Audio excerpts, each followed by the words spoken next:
Pag-ibig mo'y sadyang hindi kayang bantayan. Ikaw at ako magpakailanman. Ang tangi kong pangarap ay magkapiling ka. Sa hirap at ginhawa ay makasama ka. Panahon man ay magbago, mahal ko ikaw pa rin. Ang tangi kong pangarap ay ika'y maging akin.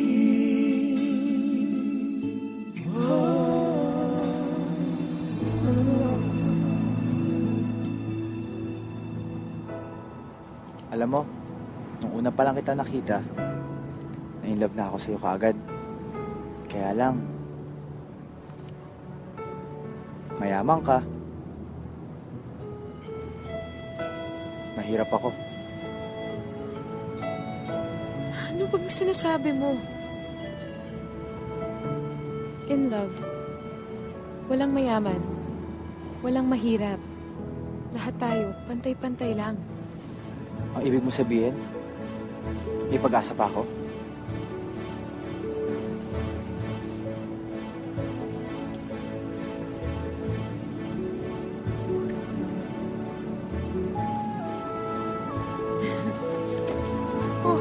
I'm the king of the world! Baduy mo?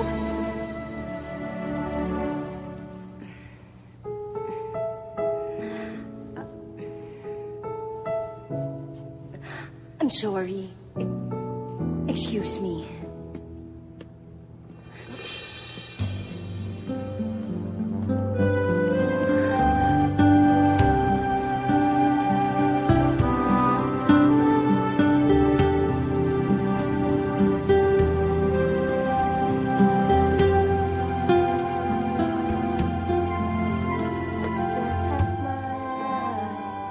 Looking for the reasons things must change.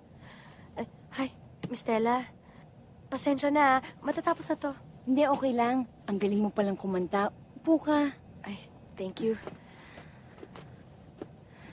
Miss Stella, sorry kung nasaktan kita nung isang araw.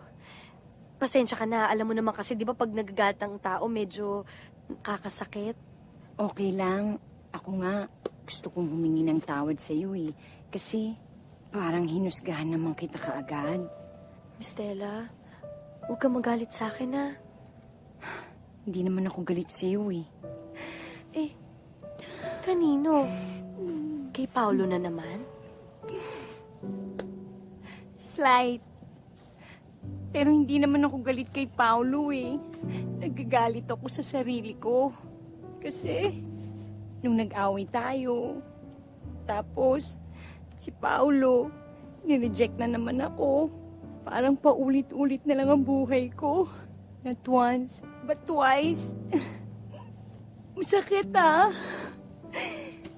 Parang lagi na lang emptiness, loneliness. Masakit Naiintindihan kita. Pero alam mo, Miss Stella, pag ako nakakaramdam na lungkot, iniisip ko na lang na baka merong mas magandang bagay na nakalaan para sa akin. Iniisip ko, lahat ng mga pangarap ko matutupad. At habang hindi pa siya natutupad, sasabay lang ako sa ihip ng hangin.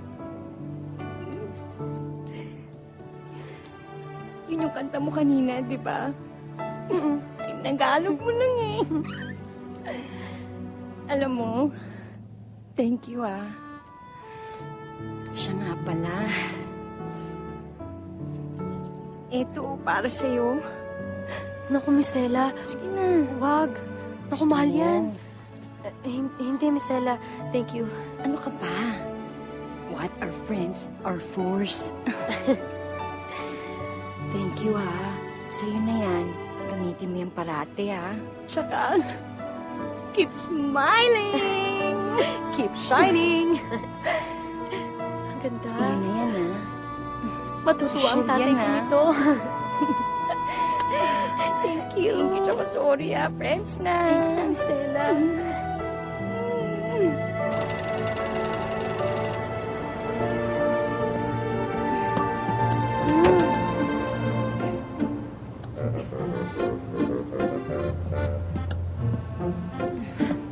Bakit ba, Stella? Nauuhaw ka? Ang daming tubig, oh. Bakit? Neck. Neck mo. Neck mo. Ano ba? Sing? Mamamatay ka na. May throat cancer ka? Ano ba? Wala kang boses? Wala ka lang palang boses eh. Wala kang boses? Hindi ka pwede mawala ng boses. Kailangan ngayon.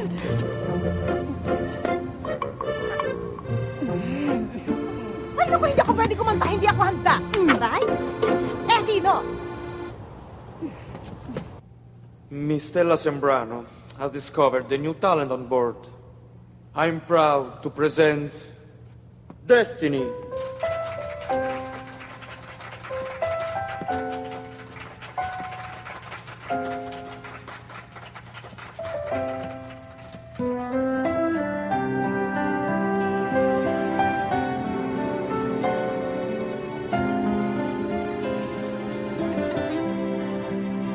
I've spent half my life looking for the reasons things must change, and half my life trying to make them stay the same.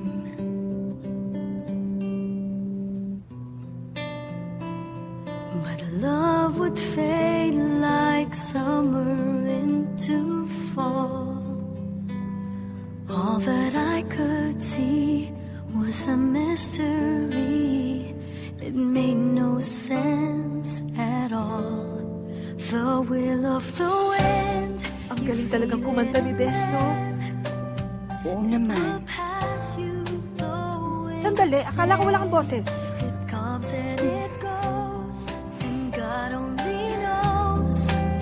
You must keep your sails on ready, so when it begins, get all that you can. You must befriend the will of the wind. Malapit nang matapos ang cruise na ito. Pero ang aming kanya-kanyang biyahe sa buhay ay walang final port of call. Tuloy-tuloy pa rin ang sari-saring mga storya.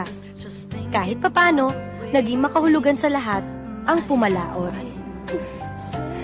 Mamimiss ko kayo, ha. Si Nathan, nagkaroon ng direksyon ng buhay.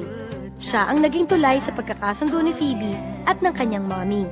Kahit magkaiba sila ng laban sa buhay, napatino naman siya ni Phoebe. Goes for lonely-hearted fools. They let their days slip away until they give in to the will of the wind. You feel it and then it will. Si Miss Stella naman, nahanap ang true calling niya. Nakilala rin niya ang lalaking magmamahal sa kanya at hinding-hindi siya iiwan. Hallelujah! Hallelujah! Praise God! Si Miss Lovely, mahaba ang buhok. May hidden desire sa kanya si Kapitan. Will you marry me? I really want to marry you.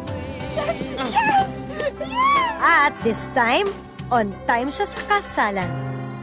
L'anello, vi dichiaro marito e moglie. Ora sei qui. Qui sposiamoci. Spucciamo. Sposiamo. Sposiamo. Santissima baciami.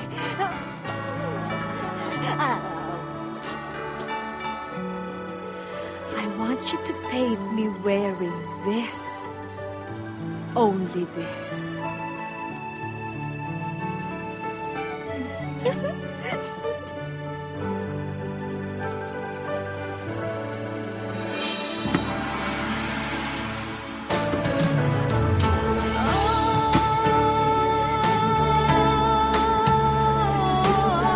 Paolo naman, nakahanap din ng bagong love.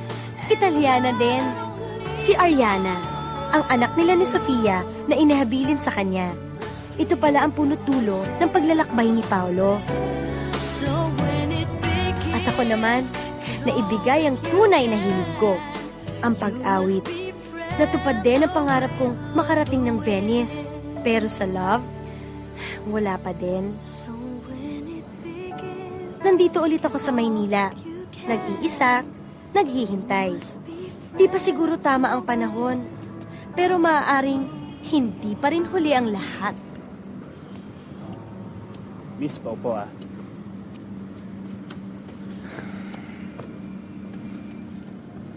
Mag-isa ka? Oo. Mahilig akong pumunta rito pag gusto ko lang mag-relax. Ako din eh. Dito ako laging pumupunta lalo na pag stress ako dun sa opisina.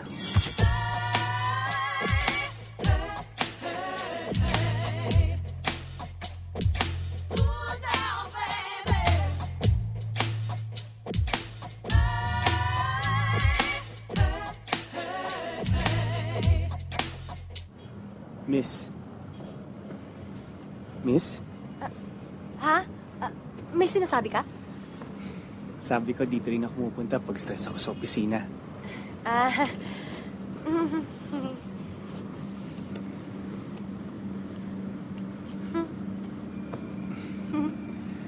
Gusto mong maghalo-halo?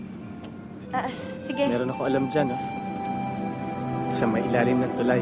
Special. Okay. Tara. Ako nga pala si Patrick Ignacio Gonzalez. Pig ka? Mahilig ka rin sa puti. Medyo. Presko kasi.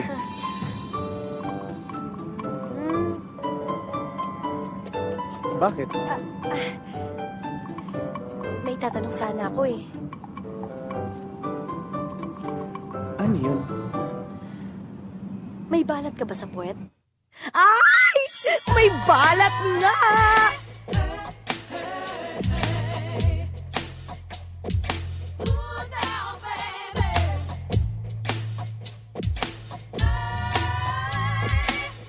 Hi, Nathan. Oh, mukhang masaya dito ah. Ano meron? Siyempre, birthday ni Miss Lovely.